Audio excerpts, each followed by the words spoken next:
হলুদ হলুদ উৎসব মেয়েদেরকে তরুণীদেরকে সাজায়া হলুদের নামে কত ঢলাঢলি নাচ গান অশ্লীলতা উলঙ্গপানা বেহাপানা নোংরামি কথা বলে না কেন এগুলো করা যাবে না হারাম।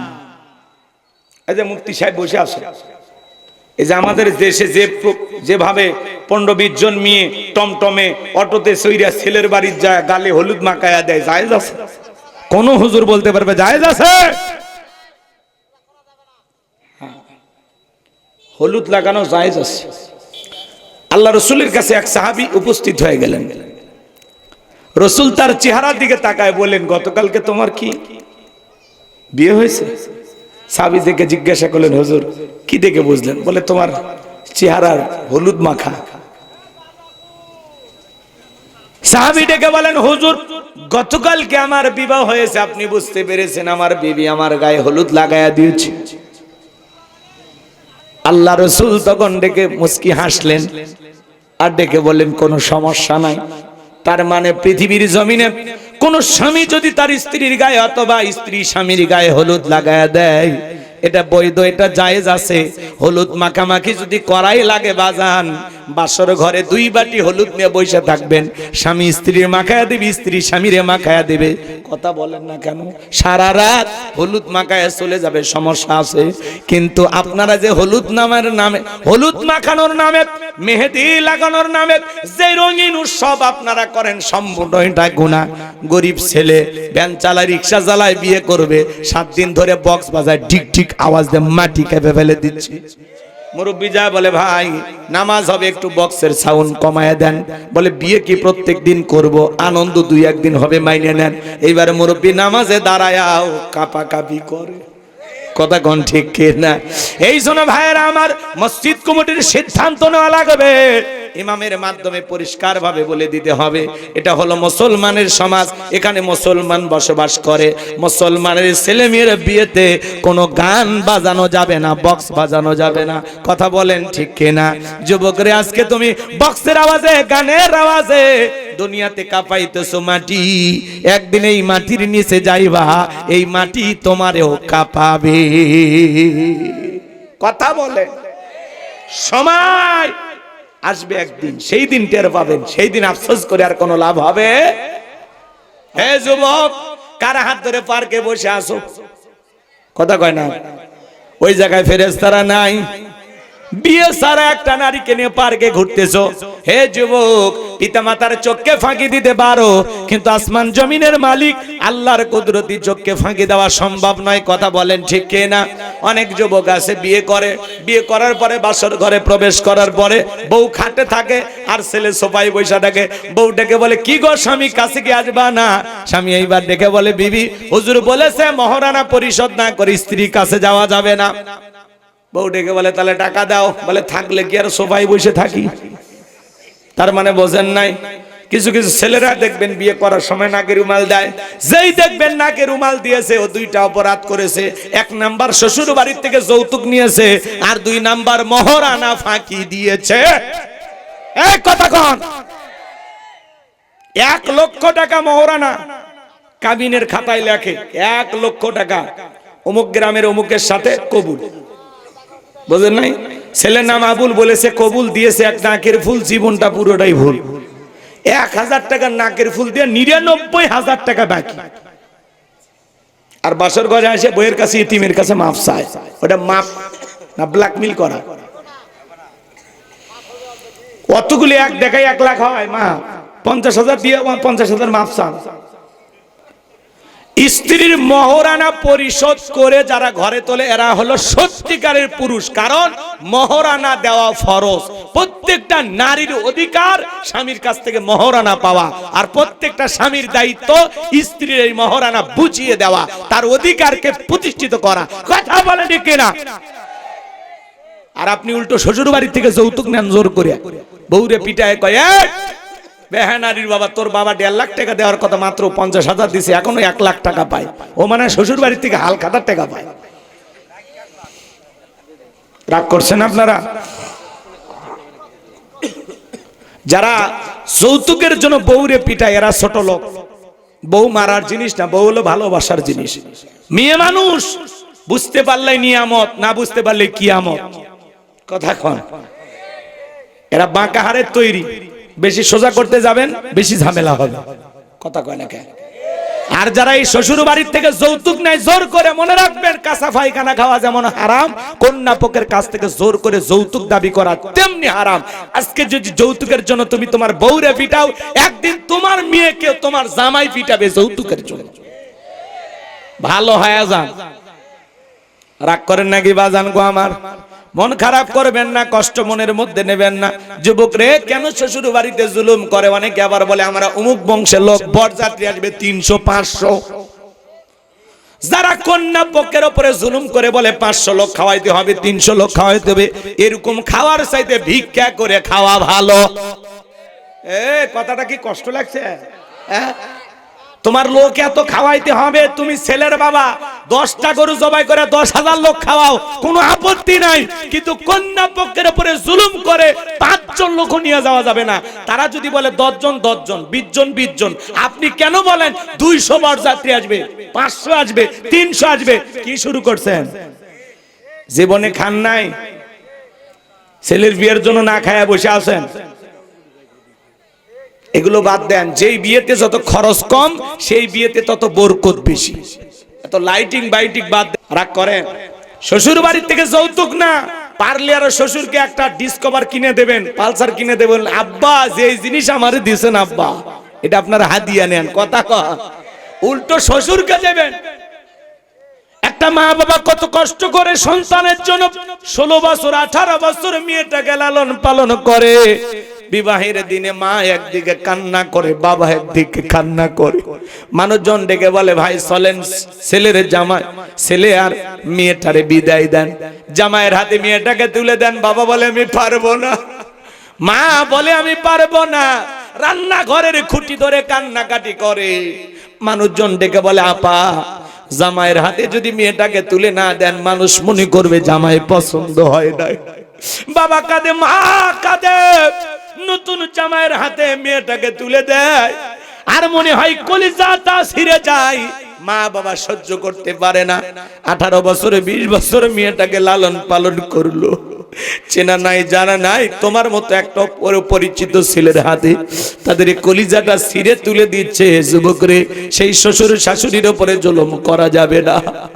তারা অজ্ঞান হয়ে পড়ে যায়, জ্ঞান ফিরে পায় না। সেই সমস্ত শ্বশুর শাশুড়ির সাথে যারা খারাপ ব্যবহার করো, যুবক মনে রাখবা, এটা তোমার সাথে যায় না। তুমি একজন মুসলমান, তোমার একটা দাম আছে, মর্যাদা আছে। এভাবে ছোট লোকই করা যাবে না। আল্লাহ যেন আমাদের হেদায়েত দান করেন, জোরে বলুন আমিন। ছোট্ট একটা ঘটনা 2 মিনিটে বলে দিয়ে যায়।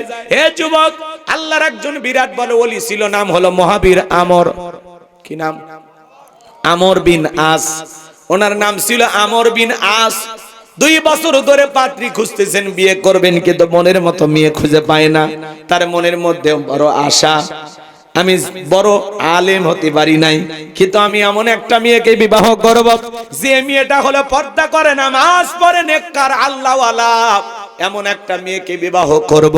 মনে রাখবেন যুবক, এই দিকে শোনো, বিয়ে করার আগে অবশ্যই মেয়ের দিনদারিতা দেখবা, অর্থ সম্পদ দেখবা, ভালো বংশ দেখবা, আর সেই বংশে বিয়ে করবা যেই বংশের মেয়েরা বেশি বেশি বাচ্চা জন্ম দেয়। মারহাবা কোন? এই ছেলে, বিয়ের কথা শুনে উঠিস না, বা বস, ভাতিজা বস। এখনই বিয়ে পড়ান যাবি না, ওয়াজটা শেষ। আমার ভাইয়েরা, দিল দিয়ে কথাগুলো বোঝার চেষ্টা করবেন। দিনদারিতা থেকে বিয়ে করবেন। আপনার স্ত্রী যদি নম্র হয়, ভদ্র হয়, বিনয়ী হয়, নামাজি হয়, নেককার হয়, তার পেট থেকে নেককার, নামাজি, আল্লাহওয়ালা সন্তান জন্ম নেবে। কথা বলে, ওই যে কথায় আছে, ক্ষেত ভালো তো ফসল ভালো, মা ভালো তো সন্তান ভালো। আমাকে একটা শিক্ষিত মা দাও, আমি একটা শিক্ষিত জাতি উপহার দেব। কথা বলেন ঠিক কিনা? এজন্য বিয়ে করার আগে মেয়ের মায়ের পর্দা দেখবা, মেয়ের নানিরও পর্দা দেখবা। কথা কন, গাছের গোড়া ঠিক, মাথাও ঠিক, নানি ঠিক, মা ঠিক, তাহলে বউটাও ঠিকঠাক পাইবা। কথা কয় না? এরা পাগল হয়ে যায়, রাস্তা দিয়ে একটু অটো চড়ে যায়, আর চুল একটু বাতাসে দোলে দেখে পাগল হয়ে যায়। কি এলো চুলে, পাগল করে গেলে বলা যায় না। যুবক, আল্লাহ তোমাদের হেদায়েত দান করুক। একটু জোরে বলেন না আমিন। আমর বিন আস একদিন আসরের নামাজ আদায় করলেন, তার বন্ধুর সাথে দেখা হয়ে গেল। ডেকে বলে, দোস্ত বিয়ে করেছো? বলে, না করি নাই। আমি তো একটা মনের মতো মেয়ে খুঁজছি যে নামাজ পড়ে, নেককার, আল্লাহওয়ালা, কোরআন পড়তে পারে। বলে, এই গ্রামে একটা মেয়ে আছে দোস্ত, যেই মেয়েটা জন্মের পর থেকে তার মা বাবা ছাড়া দুনিয়ার কারো সাথে সাক্ষাৎ করে নাই। তাই নাকি? বলে, হ্যাঁ, এমন একটা মেয়ে তোমার দরকার। খোঁজ খবর নিয়ে নিলেন, সত্যি মিলে গেল। এইবার স্বামী স্ত্রী উভয়ের মধ্যে বিবাহ সম্পন্ন হয়ে গেল। আমর বিন আস বিয়ে করার পরে বাসর ঘরে প্রবেশ করবেন, তাকায় দেখেন বাসর ঘরে তার বিবি নামাজ আদায় করতেছেন। বলুন সুবহানাল্লাহ। মনে মনে ভাবতেছে, আল্লাহ, চাইছিলাম যা পাইছি ও তা। মারহাবা কর। আমর বিন আস বিবাহ করলেন, তার স্ত্রী বাসর ঘরে নামাজ আদায় করে। আর আপনি আমি বিয়ে করি, বাসর ঘরে বউ ভিডিও করে।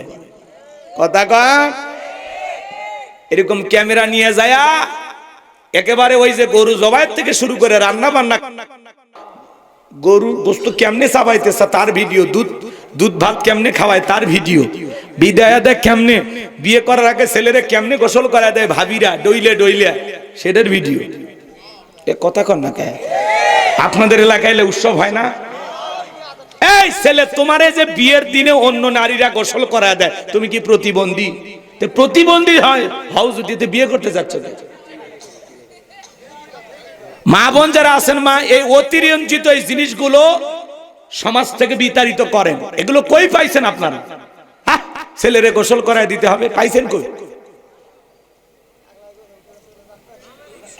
রাগ করেন? অনেক জায়গায় কিন্তু এখনো আছে। চাচি, ভাবি, খালা, ফুপু সবাই এক জায়গায় আসে, ছেলেরে গোসল করায় দিতেছে। আবার ওই জায়গায় গীত চলতেছে, গীত। আবার অনেকে গোসল করে দিয়া লুঙ্গি আটকে রাখে।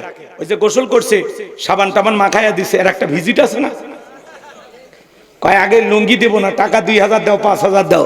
আমি তো চিন্তা করি যে কায়দায় শীত পড়ছে এখন, এই শীতের দিনে কোনো ছেলে যদি বিয়ে করতে যায় আর গোসল করার পরে লুঙ্গি দিতে যদি এরকম দেরি করে, আমার মনে হয় বিয়ে করে বাসর করে যাওয়া লাগবে না, আগে হাসপাতালে ভর্তি হওয়া লাগবে। কথা কোন ঠিক কিনা?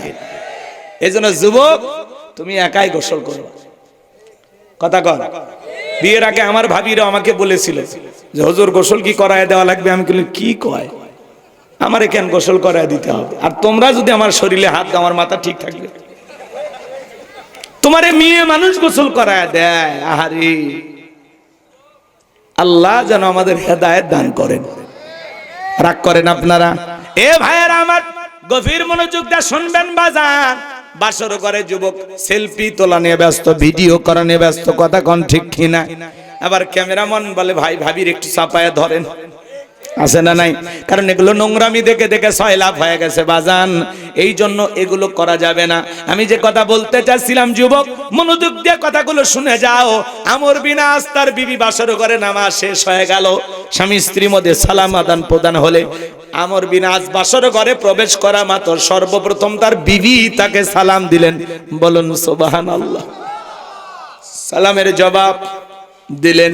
প্রিয়তম স্ত্রী ঘোমটাটা তুললেন, এক নজর বিবির চেহারার দিকে তাকাইয়া ঘর থেকে বের হয়ে আসলেন। বিবি চিন্তা করে, স্বামীর সাথে তো কোনো বেয়াদবি করি নাই, কেন ঘর থেকে চলে গেল, কারণটা কি? এক পা দুপা করে দরজার কাছে আসলেন, তাকায় দেখে স্বামী বাড়ির বাহিরে বারান্দা ধরে দাঁড়ায় আছে, বারান্দার উপরে দাঁড়ায় আছে। ডেকে বলে, স্বামী, আমি যতটুকু জানি তুমি নাকি অনেক বড় আল্লাহর ওলি। আজকে আমাদের বাসর রাত, তুমি যদি আমার হক না আদায় করো, যত বড়ই আল্লাহর ওলি হও না কেন, কিয়ামতের ময়দানে আমি তোমাকে আসামির কাঠগড়ায় দাঁড় করাবো। আল্লাহর ওলি আমর বিন আস কিয়ামতকে ভয় করে, পরকালকে ভয় করে। বাসর ঘরে প্রবেশ করলেন, বিবির সাথে ভালোবাসা বিনিময় হয়ে গেল। সকালবেলা ঘুম থেকে উঠা সেখান থেকে চলে গেলেন, আর বিবির কাছে আসলেন না। এভাবে কেটে গেল জীবনের 25টা বছর। 25 বছর পরে হঠাৎ করে তার মনে পড়লো, আমি কি বাকি কথা বলবো? 25 বছর পরে তাদের দাম্পত্য জীবনটা কোথায় নিয়ে যায়, কি ঘটনা ঘটে, আপনারা কারা কারা শুনবেন? দুই হাত তুলে একটু আল্লাহকে দেখান। লিল্লাহে তাকবীর। হাত নামান। আমার ভাইয়েরা, হে যুবক, বাসর ঘরে তোমার বউ খাটে আর তুমি সবাই বিবি ডেকে বলে কি ব্যাপার, তখন ডেকে বলে শোনো হুজুর বলেছে বউ যদি মহারানার টাকা মাফ করে দেয়, জীবনের প্রথম রাতে যে স্বামী তার বউয়ের কাছে মহারানার টাকা মাফ চায়, এর চাইতে বড় ফকির কি আর পৃথিবীতে আছে? এজন্য যুবক বিয়ে করার আগে 1 লাখ 1.5 লাখ টাকা, 50,000 টাকা, 20,000 টাকা অন্তত মহারানার যে টাকাটা রেডি করবা, 5 লাখটা পাঞ্জাবি সাদা পরবা, 1,000 টাকার নোট পকেটের মধ্যে নিয়া বুক টান টান করে শ্বশুর বাড়িতে যাইবা। মুরব্বী যারা থাকবে, কাজী ইমাম যারা থাকবে, ওদের সামনে নিয়ে যা বলবেন এই যে নেন বইয়ের মহারানা 1 লাখ টাকা, ওটা বুঝে দিয়ে বিয়ে করবা, ওটা পুরুষ পুরুষ। হ্যাঁ, আর আপনি যৌতুক নিয়ে বিয়ে করেন, বইয়ের দিকে চোখ তুলে তাকালে বউ কয়ে কার দিক তাকালছিস, আগে 3 লাখ জমা দিয়ে। যৌতুক নিয়ে বিয়ে করে যারা, বইয়ের কাছে এতিম তারা, বউ যদি কয় দাঁড়িয়ে থেকে পেশাব কর, ও তাই করে, উপায় নাই। কথা কন নাকি আপনারা? এই জন্য বলতেছি বাসর ঘরে বইয়ের কাছে মাপ চাইও না, তার আগে নিজেকে প্রতিষ্ঠিত করো, যাতে 50,000 1 লাখ টাকা দিয়া ঘরে বউ তুলতে পারো, টাকাটা রেডি রাখ। কি আমার এই কথাকে আমল করতে পারবেন আপনারা? কি যুবকেরা কথা কয় না? রাগ করতেছো বাবা, রাগ করতেছো? এই জন্য আল্লাহ রাব্বুল আলামিন বলেন কুল্লু নাফসিন বিমা কাসাবাত রহিনা, প্রত্যেকটা ব্যক্তি তার নিষ্কৃত কর্মের কাছে আবদ্ধ। আপনার জীবনের কৃতকর্মের হিসাব আপনাকে দিতে হবে। বিবির মহারানা বুঝিয়ে যদি দেন বেঁচে গেলেন, আর যারা মহারানা বুঝে দেন নাই, মনে রাখবেন কিয়ামতের ময়দানে জিনাকারী নারী পুরুষের কাতারে আল্লাহ আপনাকে দাঁড় করায় দিবে। এখনো সময় আছে, যারা মহারানা পরিশোধ করেন নাই, বিবির মহারানা পরিশোধ করে দেবেন। সামনের দিকে যায় ভাইয়েরা আমার, আমি এই কথা এই আয়াতের মাধ্যমে আপনাদেরকে এটাই বোঝাইতে চাইছিলাম, কুল্লু নাফসিন বিমা কাসাবাত রহিনা, প্রত্যেকটা ব্যক্তি তার নিষ্কৃত কর্মের কাছে আবদ্ধ। আপনার জীবনের 50-60 বছরের অডিও ভিডিও দিনের আলোতে রাতের আধারে গোপনে প্রকাশ্যে। হে যুবক, তুমি কি মনে করো জঙ্গলে প্রেম করার জন্য মঙ্গল? জঙ্গলে কেউ না দেখলে একজন দেখেন, তিনি কে? কার জানালায় গিয়ে গল্প করেছো রাত 2টার পরে, কি মনে করো সেই ভিডিও নাই? আপনি আমি জীবনে যা যা করেছি বাজান, প্রত্যেকটা কৃতকর্মের হিসাব একদিন আল্লাহর কাছে দিতে হবে। যুবক, তুমি সারা রাত মোবাইলে কি অশ্লীল ভিডিও দেখো, গুনাহ করার আগে চিন্তা করো, দুনিয়ার কেউ না দেখলে একজন দেখেন, তিনি কে?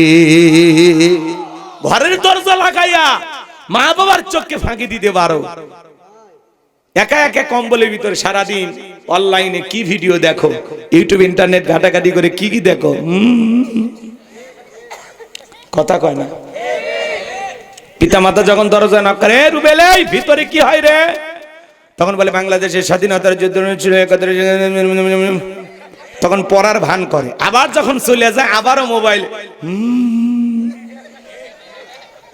এই মোবাইল যুব সমাজের চরিত্রটা অর্ধেক নষ্ট করছে। কথা বলেন না কেন ভাই? মোবাইলের ওজন কম, কিন্তু মোবাইলের মাধ্যমে পাপের ওজনটা অনেক বেশি। যুব সমাজের চরিত্র ধ্বংস করছে এই মোবাইল। তরুণ তরুণীদের দেখলেন না, শোভা ঢাকায় ক্যান্সারের রোগী মা হাসপাতালে ফেলাইয়া নওগাঁর ছেলের প্রেমের টানে চলে আসছে। নওগাঁর ছেলের প্রেমের পাওয়ার আছে গো। ক্যান্সারের রোগী মাকে ফেলাইয়া 11 বছরের শোভা, ছোট্ট একটা মেয়ে, নাক চিপলে মায়ের দুধ বের হবে, সেই মেয়ে আসছে, বলে আমি এমনি আসছি, ভাল লাগে না। কথা কন না কেন? এ সমাজে এগুলো আছে না নাই? আমার কথা কি আপনারা বিরক্ত হন? তাহলে যুব সমাজকে নষ্ট করছে এই মোবাইল, ফ্রি ফায়ার, পাবজি, অনলাইনে জুয়া, নানান ধরনের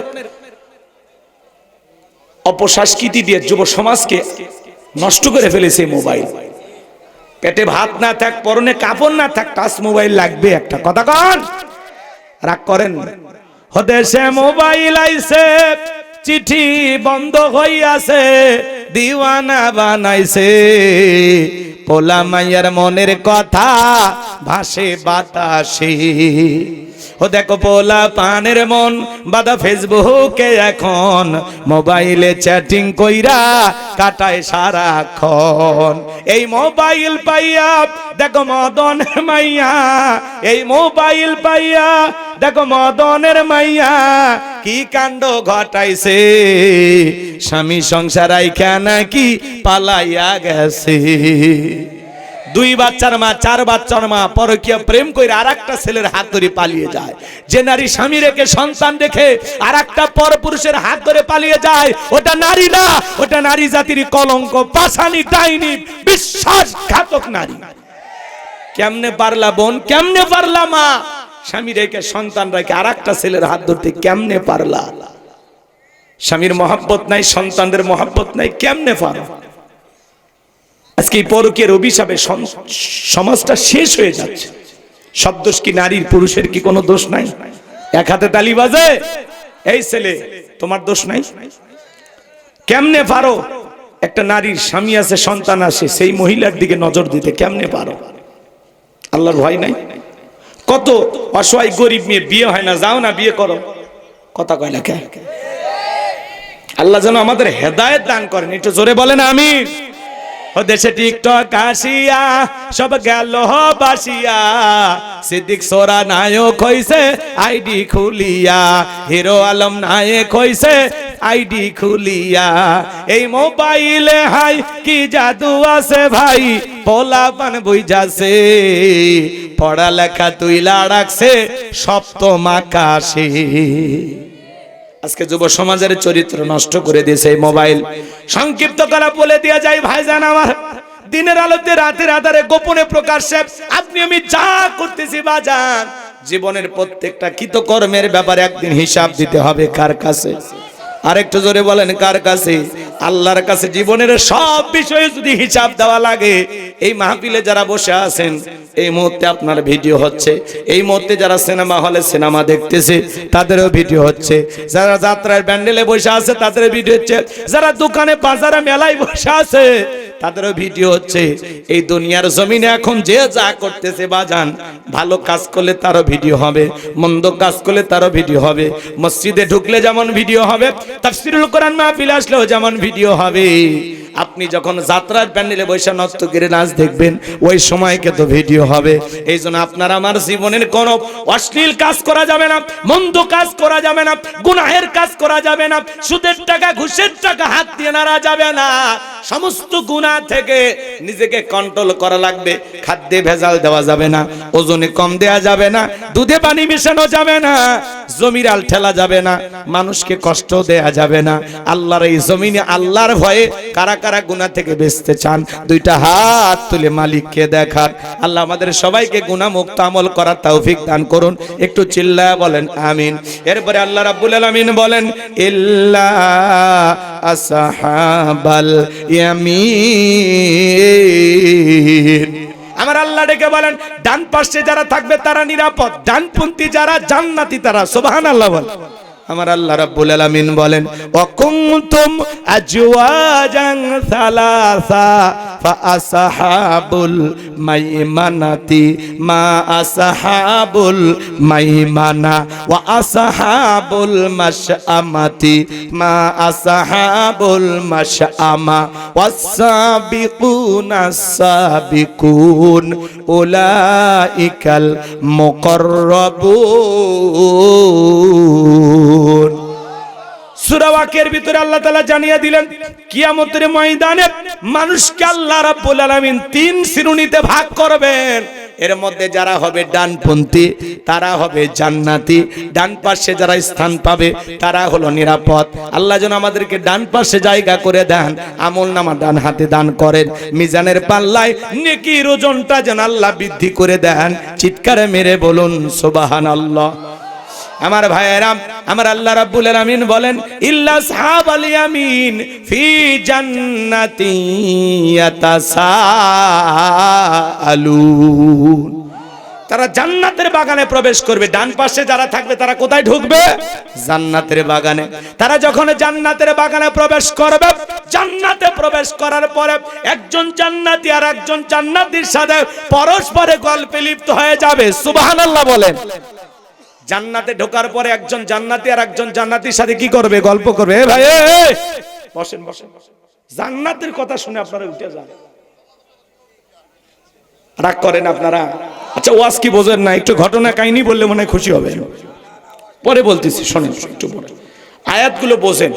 হুজুর এই জায়গায় বসে আছেন, কথা ঠিক আছে না হুজুর? ইল্লা আসহাবাল ইয়ামিন ফি জান্নাতি ইয়াতাসাআলুন, ডান পাশে যারা স্থান পাবে এরা জান্নাতের বাগানে প্রবেশ করবে। জান্নাতের বাগানে প্রবেশ করার পরে একজন জান্নাতি আর একজন জান্নাতির সাথে পরস্পরে গল্পে লিপ্ত হবে, একজন আরেকজনকে জিজ্ঞাসা করবে, দেখে চেনা চেনা মনে হবে। সুবহানাল্লাহ কর। আমি দোয়া করলাম আল্লাহ আজকের মাহফিলের সভাপতি জনাব মাওলানা লোকমান হাকিমকে আপনি যেই জান্নাত দিবেন, আল্লাহ দয়া করে আমাকেও একই জান্নাতে কবুল করে নিও। আল্লাহ যদি দয়া করে সভাপতি এবং আমাকে জান্নাত দেয়, তাহলে একই জান্নাতে যদি আমরা থাকি, একে অপরকে দেখে আমরা কি করতে পারবো? চিনতে পারবো। সুবহানাল্লাহ বলেন। একে অপরের মধ্যে আলাপচারিতা হবে, গল্প হবে, উনি দেখে আমাকে চিনবেন, আমি দেখে ওনাকে চিনবো। এই যে আপনি আমার মাহফিলে সভাপতি ছিলেন, জি জি জি লোকমান সাহেব তো আপনি? বলে হ্যাঁ হ্যাঁ। দেখেন আল্লাহর দয়া, আল্লাহ আপনাকেও জান্নাত দিয়েছে, আমারও দিয়েছে। তখন জান্নাতের ভিআইপি বাগানে একে অপরের সাথে চেয়ারে বসে গল্প হবে। সুবহানাল্লাহ কোন। আজকের মাহফিলে আমি দোয়া করলাম আল্লাহ আজকের মাহফিলে যত নারী পুরুষ আমার আলোচনা শুনতেছে, আল্লাহ আমাদের সবাইকে একই জান্নাতে আপনি কবুল করে নেবেন। জোরে বলেন আমিন। আল্লাহ যদি দয়া করে আমাদের সবাইকে একই জান্নাতে স্থান দেয়, আল্লাহর দয়া ছাড়া জান্নাতে যাওয়া যাবে? আর আল্লাহ কাদের প্রতি দয়া করবে? যারা আমল করবে। আমল ছাড়া আল্লাহর দয়া পাবেন না। কথা কন। শোনেন, এদিক শোনেন। আল্লাহ যদি দয়া করে জান্নাত দেয়, তাহলে একে অপরকে দেখে আমরা কি করতে পারবো? চিনতে পারবো। এখন অনেকে বলতে দোয়া করলে জান্নাত, ততই সহজ। দোয়াটা যদি দোয়া করার মতো মানুষ করে, তাহলে অবশ্যই জান্নাত। সংক্ষিপ্ত ঘটনা বলে দেয়া যায়। আল্লাহর নবী মুসা আলাইহিস সালাম আল্লাহকে ডেকে বলেন, আল্লাহ আমাকে আপনি জান্নাত দেবেন। আমার আল্লাহ ডেকে বলে, পয়গম্বর এটা কেমন কথা? কেন জান্নাত দিব না? অবশ্যই আমি আল্লাহ তাআলা আপনাকে জান্নাত দেব। সুবহানাল্লাহ বলেন। পৃথিবীর সকল নবীরা হলো জান্নাতি। আমার ভাইয়েরা মন দিয়ে কথাগুলো শোনেন। নবী মুসা আলাইহিস সালাম ডেকে বলে, আল্লাহ জান্নাতে আমার প্রতিবেশী কি হবে জানতে বড় মনে চায়। প্রতিবেশী যদি ভালো হয়, বসবাস করে শান্তি পাওয়া যায়। জান্নাতের ভিতরে তো কোনো অশান্তি নাই, কিন্তু দুনিয়ার জমিনে প্রতিবেশী আর এক প্রতিবেশীর সাথে যদি অশান্তি করে, বসবাস করে শান্তি পাওয়া যায়? মাঝে মাঝে দেখবেন আপনার হয়তোবা যেই রাস্তা দিয়ে হেঁটে যান, ওই রাস্তাটা যদি পাশের প্রতিবেশীর হয়, উনি আবার রাগ একটু নির্বিষ হয়ে গেলে ওরই মধ্যে ব্যারিকেড দেয়, রাস্তার মধ্যে কাঁটা তারের বেড়া দেয়, দিয়ে বলে আমার সাথে ঝগড়া করিয়া আমার রাস্তাতে হেঁটে যাবে, এই যে রাস্তা বন্ধ করে দিলাম। আপনার বাড়ি একটু পানি ওনার বাড়ির ধার দিয়ে নামে, রাগ করে বন্ধ করে দেয়। নানান ধরনের ঝামেলা করে প্রতিবেশী আর এক প্রতিবেশীর সাথে। অবশ্য নওগাঁ জেলায় এগুলো সমস্যা নাই, এই এলাকার মানুষ সব আল্লাহর ওলি, এরা এগুলো করে না। প্রতিবেশী যদি ভালো হয়, নম্র ভদ্র বিনয়ী হয়, বসবাস করে শান্তি পাওয়া যায়। আর প্রতিবেশী যদি ঝগড়াটে হয়, মনে হয় দুনিয়াতে জাহান্নামে আছে। কথা বলেন, কথা বলেন। একজনের বাড়ির মুরগি আর একটা বাড়ির গেলে তো রাগ করে মুরগি ঠ্যাঙ্গি ভেঙে ফেলে দেয়। হিংসা কারে কয়? কথা কয়। এরকম আছে না নাই? সম্মানিত ভাইয়েরা আমার, মন খারাপ করবেন না বাজান গো আমার। যেমন আমাদের প্রতিবেশী হলো ভারত। কথা কয়। ওনারা যদি আমাদের সাথে ভালো বন্ধুত্ব করে, বসবাস করে শান্তি পাওয়া যায়। আর ওরা যদি সারাদিন বাংলাদেশের বিরুদ্ধে গুজব ছড়ায়, তাতে আমাদের সম্মান কমে না বাড়ে? সম্মান কমে যায়। পৃথিবীর সবচাইতে বেশি গুজব ছড়ানো দেশের তালিকায় শীর্ষে অবস্থান হলো ভারতের। পৃথিবীর সবচাইতে গুজব ছড়ানোর দিক দিয়ে এগিয়ে কারা? ভারত। কথা কয় না? আমাদের দেশের প্রধানমন্ত্রী ওই দেশে যাওয়াতে ভারতের মাথা ঘুরে গেছে। কারণ উনি এই দেশে থাকা মানে কি, ভারত বাংলাদেশকে কন্ট্রোলে রেখেছে। আর যিনি আমাদের প্রধানমন্ত্রী ছিলেন, মূলত উনি আমাদের প্রধানমন্ত্রী ছিলেন না, উনি ছিলেন ভারতের কর্মচারী। ভারত যেভাবে ঘুরাইতো উনি সেভাবে ঘুরতো। ওই জন্য মাঝে মাঝে বলতো, আমি ভারতকে যা দিয়েছি ভারত কোনোদিন ভুলবে না। কথা কেন? কিসের ইলিশ দিছে? পুরো বাংলাদেশের কলিজে ফেসকে যা আছে সব দিছে। আপনি তো টের পাননি। আর একটু দেরি হয়ে গেলে পুরো বাংলাদেশের মাটি দিয়ে দিত। রাগ করেন আপনারা মনে হয়? সম্মানিত ভাইয়েরা আমার, লম্বা হয়ে যাবে, আমি লম্বা করব না, সামনে যাই। যদি সম্ভব হয় কিছু কথা আপনাদের সামনে শোনায় দেব। সামনের দিকে যাই ভাইয়েরা আমার। আল্লাহ ডেকে বলে, পয়গম্বর তোমার সাথে জান্নাতে প্রতিবেশী হবে যে দুনিয়াতে বর্তমানে একজন কসাই সে নবী মুসা ডেকে বলে আল্লাহ দুনিয়াতে এত মানুষ থাকতে কসাই কেন আমার সাথে জান্নাতে যাবে আমি জানতে চাই আমার আল্লাহ ডেকে বলে পয়গাম্বার কেন কসাইকে জান্নাত দিলাম জানতে যদি হয় কসাইয়ের বাড়িতে চলে যাও নবী মুসা চলে আসলেন সেই বাজারে কসাই গোশত বিক্রি করে বাড়ির পথ ধরেছেন নবী মুসা কাছে যায় ডেকে বলে ভাই আমি যদি আপনার বাড়ির মেহমান হই আপনার কি কোনো আপত্তি আছে কসাই বলে না আমার কোনো আপত্তি নাই নবী মুসাকে বাড়িতে নিয়ে গেলেন কসাই সুন্দর করে গোশতগুলো রান্না করলেন ভালো ভালো গোশত কিছু নিয়ে যান বাড়িতে প্রতিদিন ওখান থেকে গোশত রান্না করে বাটিতে তুইলা নিয়ে যায় জনম দুঃখিনী মা অন্ধ চোখে দেখতে পারে না জনম দুঃখিনী মায়ের মুখে মুখে তুলে তুলে খাওয়াইলেন মা খাবার শেষে দুইটা হাত তুলে বলে আল্লাহ এই জামানার নবী মুসা যেই জান্নাতে থাকবে আমার ছেলেটাকে তুমি একই জান্নাতে কবুল করে নিও একটু সুবহানাল্লাহ জোরে বলেন আমার ভাইয়েরা কসাই চলে আসলেন নবী মুসা দিকে বলে ভদ্র মহিলার কণ্ঠে একটা দোয়া আজ শুনতে পাইলাম মহিলাটাকে বলে আপনি কিছু মনে করবেন না ওইটা হলো আমার মা প্রতিদিন আল্লাহর কাছে দোয়া করে এই জামানার নবী মুসা যেই জান্নাতে থাকবে আল্লাহ যেন আমাকে একই জান্নাতে কবুল করে নেন আপনি বলেন কই এই জামানার নবী মুসা আর কই আমার মতো সামান্য কসাই আল্লাহকে এই দোয়া কখনো কবুল করতে পারে নবী মুসা ডেকে বলে কসাই রে আমি হলাম এই জামানার নবী মুসা আর তোমার মায়ের দোয়া আল্লাহ কবুল করে নিয়েছেন আমার আল্লাহ আমাকে নিজে জানিয়ে দিয়েছেন আমি যেই জান্নাতে থাকবো ওই জান্নাতে আমার পাশের ফ্ল্যাটে আল্লাহ তোমাকেও জায়গা করে দিয়েছেন বলুন সুবহানাল্লাহ মায়ের দোয়ার কারণে একটা কসাই যদি নবী মুসার সাথে জান্নাতে যায় বলেন তো বাজান সেই মায়ের দোয়া নেওয়া দরকার আছে না না এইজন্য আল্লাহ বলেন ওয়াকাদা রাব্বুকা আল্লা তা'বুদু ইল্লা ইয়্যাহু ওয়া বিল ওয়ালিদাইনি ইহসানা আমার আল্লাহ ডেকে বলেন আমার ইবাদত করো আমার ইবাদতের সাথে কাউকে শরীক করো না আমার ইবাদতের পর তোমাদের দায়িত্ব হলো মাতা-পিতার খেদমত করা তাদের সাথে উত্তম আচরণ করা ভালো ব্যবহার করা আজকে প্রত্যেকটা পরিবারে 95% ফ্যামিলিতে মা বাবা অবহেলিত বঞ্চিত লাঞ্ছিত অপমানিত নিগৃহীত কথা বলেন ঠিক কি না অনেক পরিবার আছে মা বাবা কষ্টের সাগরে হাবুডুবু খায় মুখ ফুটে বলতে পারে না কথা বলেন না কেন রাগ করেন না বাজান পিতামাতা যে কত বড় নিয়ামত সন্তানদের জন্য কত বড় বটবৃক্ষ কত বড় মায়া দয়া দরদের জায়গা এটা আপনাদেরকে কেমনে বুঝাবো এজন্য যুবক মা বাবার মনে কখনো কষ্ট দেওয়া যাবে না একটা শিক্ষিত লোকের গল্প পড়েছিলাম 2013 সাল পত্রিকা একটা কলম পড়েছিলাম ছেলেটার নাম হলো আব্দুল মালিক ছোটবেলায় চোখে দেখতে পারে না চোখটা দিয়ে ঝাপসা ঝাপসা দেখে পুষ পড়ে পানি পড়ে মা একদিন ডাক্তারের কাছে নিয়ে চলে গেল ডাক্তার চোখটা পরীক্ষা নিরীক্ষা করে বলে আপা আপনার সন্তানের চোখের যেই সমস্যা আমি দেখতেছি বড় হলে চোখে দেখতে পারবে না ছেলেটা অন্ধ হয়ে যাবে অপারেশন করতে গিয়ে কত টাকা লাগবে এমন একটা অ্যামাউন্টের কথা ডাক্তার বলেছেন দুঃখিনী মা কাঁদে আর বলে ডাক্তার ভাই এত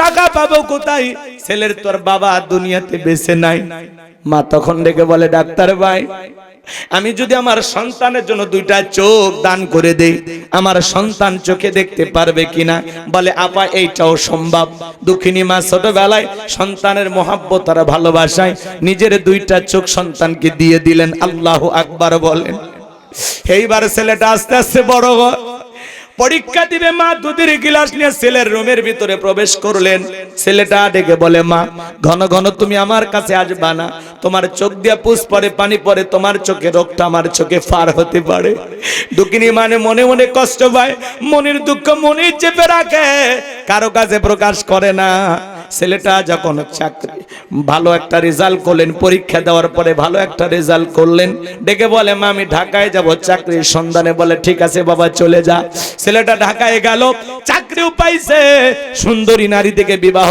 করেছে কিন্তু গ্রামের বাড়িতে দুঃখিনী মা পড়ে আছে মায়ের কোনো খোঁজ খবর নেয় না বছরের পর বছর কেটে যায় দুঃখিনী মা আরো বেশি অসুস্থ হয়ে গেল মা দুঃখিনী টেনশনে পড়ে গেল আরে কতটা বছর কেটে গেল ছেলেটা আমার কাছে আসে না মনে মনে ভাবলেন হয়তোবা দুনিয়াতে আর বেশি দিন বাঁচবো না যে ছেলেটার জন্য এত কষ্ট করলাম, মরণের আগে একটা বার সেই ছেলের মুখটা দেখে মরতে চাই। বন্ধু বান্ধবের কাছ থেকে অনেক কষ্ট করে ঠিকানা সংগ্রহ করলেন। দুঃখিনী মা ছেলের বাড়িতে ঢাকায় চলে গেলেন। দারোয়ানকে যখন পরিচয় দিলেন, দারোয়ান গেটটা খুলে দিল। দুঃখিনী মা বাড়িতে প্রবেশ করার সঙ্গে সঙ্গে ছেলে মাকে দেখে দৌড়ে এসেছেন।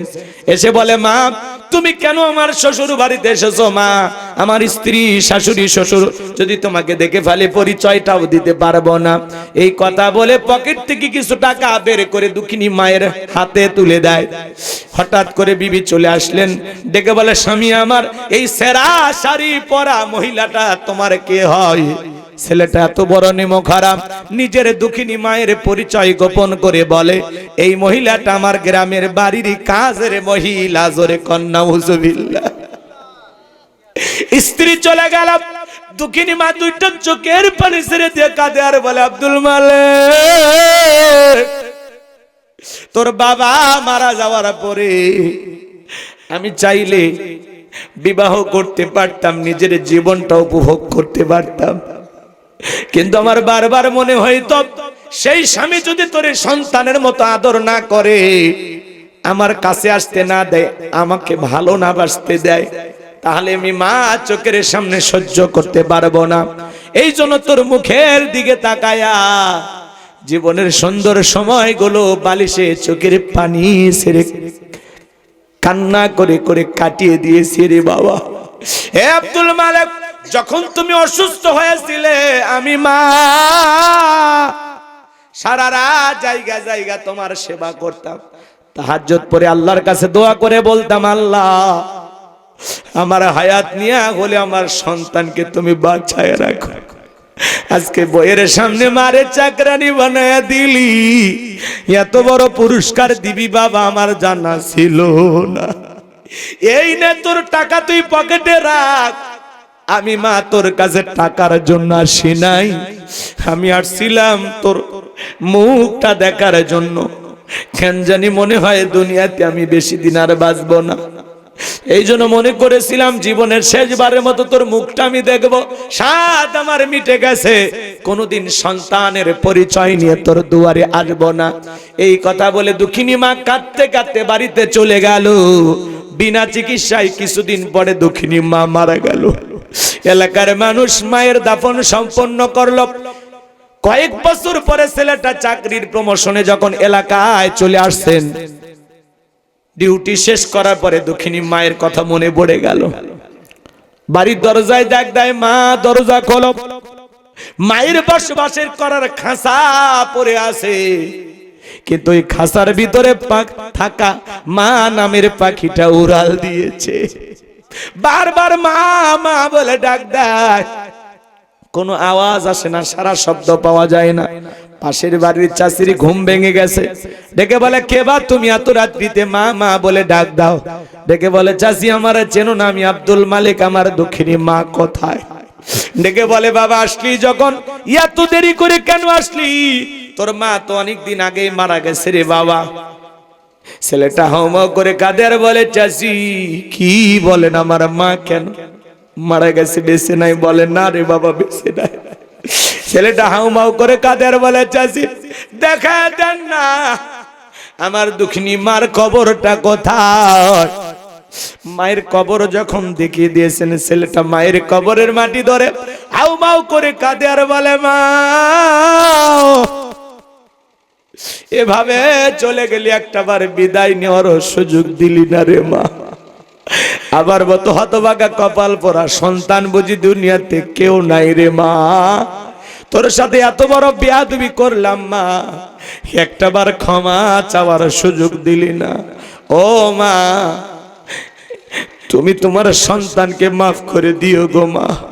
মায়ের কবরের মাটি ধরে ছেলেটা যখন হাউ মাউ করে কাঁদে, চাচি ডেকে বলে, বাবা কাঁদলেই কি তোমার মার কখনো ফিরে আসবে? এভাবে কান্না করো না বাবা, আসো আমার কাছে আসো।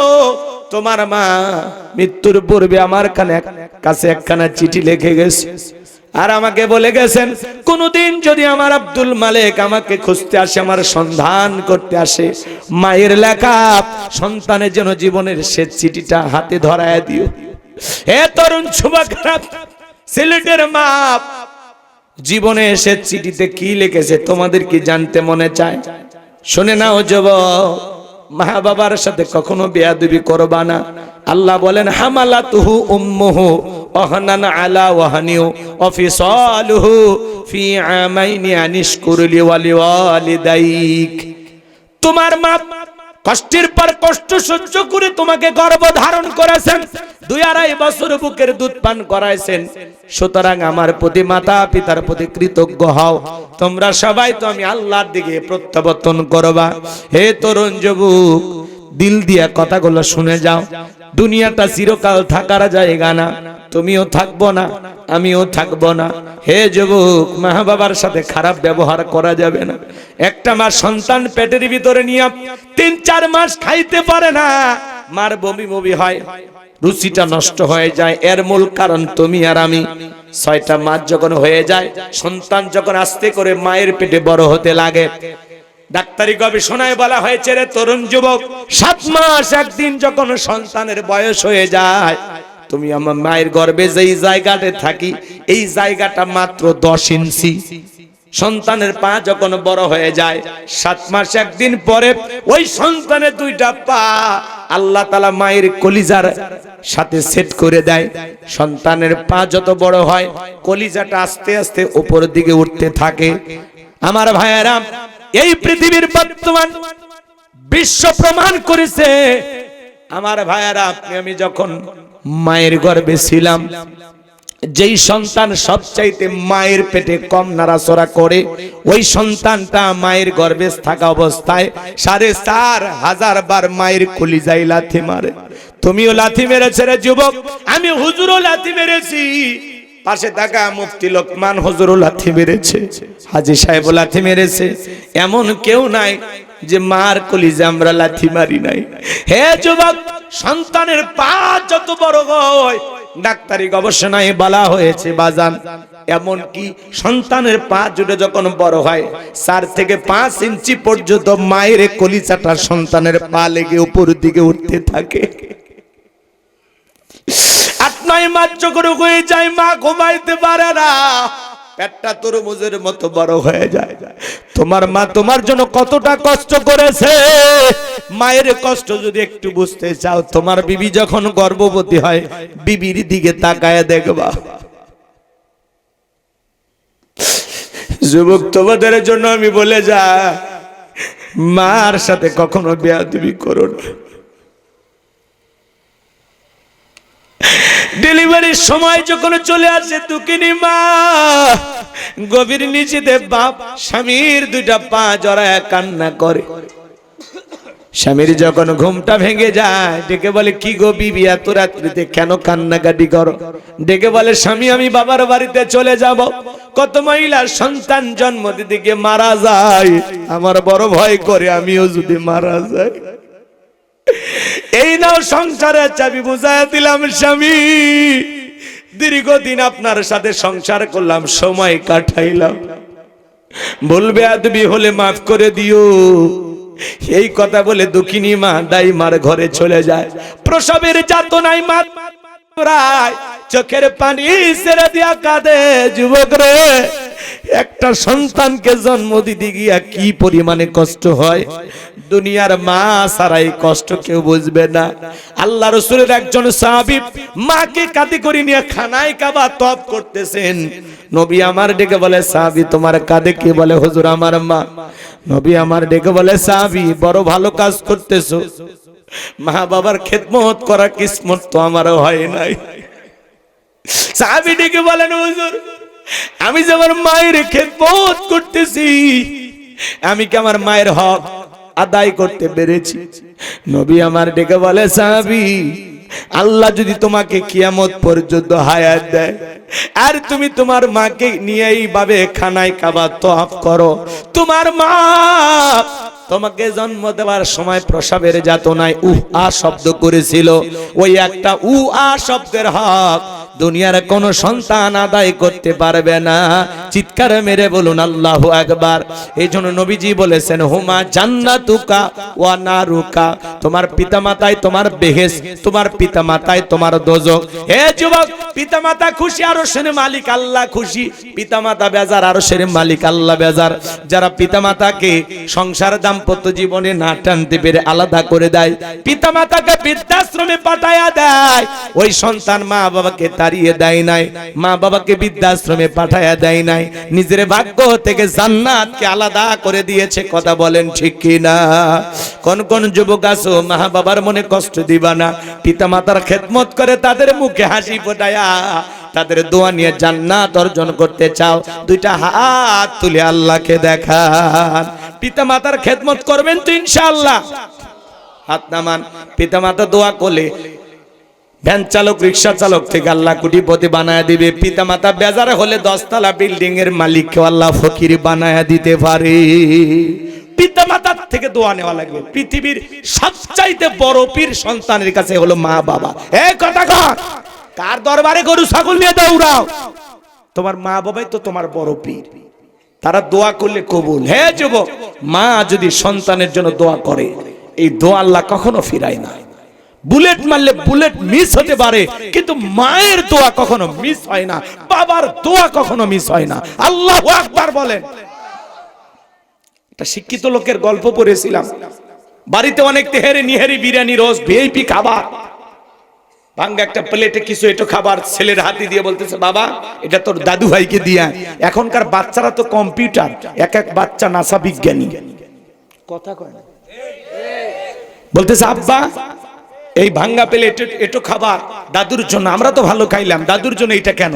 তখন বলতেছে অত বোঝা লাগবে না, তোর দাদুর বয়স হয়ে গেছে, এই খাবারই চলবে। ছেলেটা তখন বলতেছে আব্বু আমি প্লেটটা যত্ন করে রাখবো, যখন দাদুর মতো আপনার বয়স হবে এই প্লেটে করে আমিও আপনাকে খাইতে দেব। শিক্ষিত মানুষ, বিবেকের দরজা খুলে গেছে, ভাঙ্গা প্লেটের খাবার ফেলে দিয়া সন্তানটাকে বুকের সঙ্গে জড়ায় নিয়ে বলে বাবা কলেজ বিশ্ববিদ্যালয়ে যা শিখতে পারি না আজকে তোর কাছে তাই শিখলাম। বাবাকে স্টেডিয়ামে ফেলায় দিয়েছিল, সেখান থেকে 3 তলা বিল্ডিং এ তুইলা গোসল করায় নতুন জামা পরায় দিতেছেন। বিবি তখন ডেকে বলে কি ব্যাপার? বৃদ্ধ মানুষটাকে আবার ওপর তুললেন, ব্যাপারটা কি? তখন বলতেছে শোন বিবি, আজ থেকে আমরা যা খাবো বাবা তাই খাবে, আমরা এই রুমে ঘুমাবো, পাশের রুমে বাবা ঘুমাবে, বাবা কিনে যদি করিস বাড়াবাড়ি 1 2 3 পাঠায়া দিব তোর বাপের বাড়ি। এ যুবক, বাসর ঘরে বিড়াল মারা লাগবে, বউ পায়া পাগল হয়ে যায় না, সেলফি তোলা নিয়ে ব্যস্ত হয় না, বাসর ঘরে বউকে বলে দিবা ওয়াশ করা লাগবে 1-1.5 ঘন্টা। বউরে বুঝাবা যে সোনা আমি আমার মা বাবাকে অনেক ভালোবাসি, জীবনে কোনোদিন আমার মা বাবা কষ্ট পায় এমন আচরণ করবা না।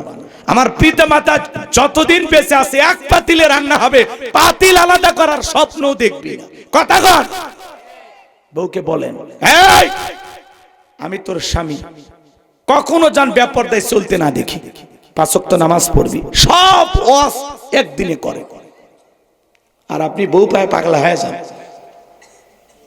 কথা কন নাকি আপনারা? এই জন্য আসুন আমরাও পরিবর্তন হতে চাই। মা বাবার সাথে খারাপ ব্যবহার করা যাবে না, কখনো মা বাবার মনে কষ্ট দেওয়া যাবে না। হে তরুণ যুবকেরা মনে রাখবা, তুমি তোমার মা বাবার সাথে যে আচরণ করবা, একদিন তোমার সন্তানও তোমার সাথে হুবহু একই আচরণ করবে। তুমি তোমার মা বাবাকে দেখে রাখলে, ভালো রাখলে, সুখে রাখলে, তোমার সন্তানও তোমাকে সুখে রাখবে। বইয়ের বুদ্ধি শুনিয়া মা বাবারে কষ্ট দেওয়া যাবে না।